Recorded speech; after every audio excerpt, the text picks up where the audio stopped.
CPL শেষে সব ধরনের ক্রিকেটকে বিদায় বলতে যাচ্ছেন Caribbean allrounder Dwayne Bravo.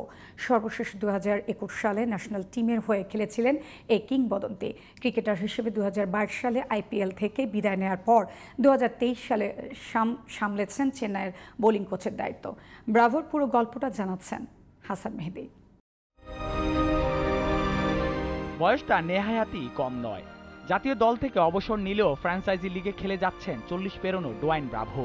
Caribbean premier লিগে চলতি আসরে খেলছেন ত্রিনবাগো নাইট রাইডার্সের হয়ে। তবে এবার লিগ শেষ করে খেলোয়াড় হিসেবে ক্রিকেটকে বিদায় বলবেন 2023 থেকে চেন্নাইয়ের বোলিং কোচের দায়িত্বে থাকা এই তারকা। নিজ দেশে সমর্থকদের সামনে শেষ পেশাদার লিগ খেলার আনন্দটা একটু অন্যরকমই হওয়ার কথা। ডোয়াইন ব্রাভোর কাছেও তাই। একটা দুর্দান্ত যাত্রা শেষ করতে চলেছি। আমার দেশবাসীর সামনে শেষ পেশাদার প্রতিযোগিতায় খেলব। এই প্রতিযোগিতা খেলার অপেক্ষায় রয়েছে। আমাকে ঘিরেই তৈরি হয়েছিল ত্রিনবাগো নাইট রাইডার্স। সেই দলের হয়েই শেষবার খেলব। 2013 থেকে 2020 পর্যন্ত সিপিএলে খেলছেন ত্রিনবাগো নাইট রাইডার্সের হয়ে। দ্বিতীয় দফায় 2023 থেকে এই ফ্র্যাঞ্চাইজিরই হয়ে খেলছেন ব্রাভো। সিপিএলে এখন পর্যন্ত 103 ম্যাচ খেলে 1155 রানের পাশাপাশি 128টি উইকেট সংগ্রহ করেছেন এই পেস অলরাউন্ডার।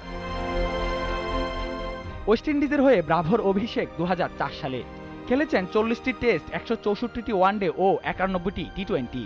দেশের হয়ে জিতেছেন 2012 এবং 2016 টি20 বিশ্বকাপ। আন্তর্জাতিক ক্যারিয়ারে 6423 রানের পাশাপাশি এই অলরাউন্ডারের ঝুলিতে আছে 363 উইকেটও। হাসান মেহেদী, জিটিভি নিউজ।